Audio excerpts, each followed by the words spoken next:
next guest found out she had the BRCA2 gene mutation, which had been linked to hereditary breast and ovarian cancer. She was not about to wait around for symptoms to develop.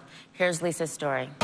My name is Lisa. I'm 46. I was raised in a family of 10 siblings, and one of my 4 sisters, Mimi, last year passed away from a 7-year battle with ovarian cancer. My gynecologist just said, you know, with your sister's passing and your family history, I would strongly recommend and really like for you to go get this genetic screening. I went and got tested, and it turned out that I had the mutated gene, the BRCA2 mutation. I was shocked.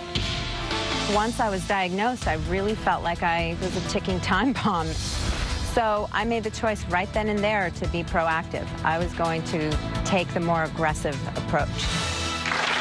Lisa J, who is here with us, that aggressive approach was preventative surgery. She's joined here by reconstructive and plastic surgeon, Dr. Lisa Kasselith.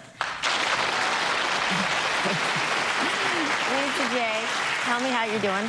I'm doing great. Yeah? On the road to recovery. And how did you make that decision? Once I found out that I could alleviate all or almost all of the risk by getting rid of the breast tissue, I said, let's go in. So everyone should know you have a 90% lower chance of developing breast cancer if you have the preventative surgery. And that's where Dr. Kasselith comes in. And, you know, this is a different type of surgery. I've been doing breast reconstruction for 30 years now, but in one stage, you are removing that potentially precancerous tissue and reconstructing the breast at the same time. So this is a big innovation. Tell us more about that. Thank you. So what we're doing is more of a breast augmentation scar.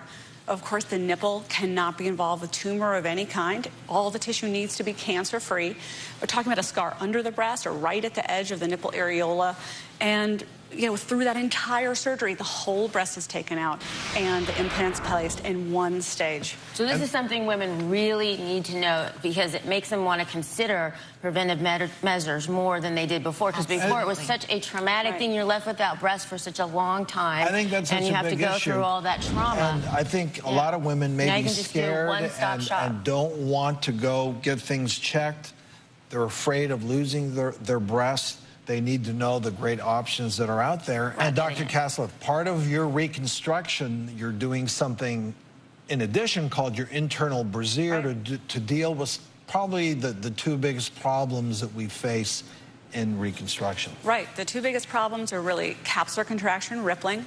You can see implants through the skin, or you have a very tight-looking reconstruction. What we want is natural, and we want it to look like a pretty good-looking breast.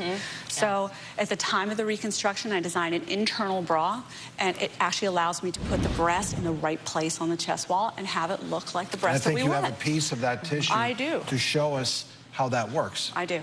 This is basically a mock-up of what the stuff looks like. And it comes in a sheet. Then I cut the sheet. Now, this is something I cut more to fit your model.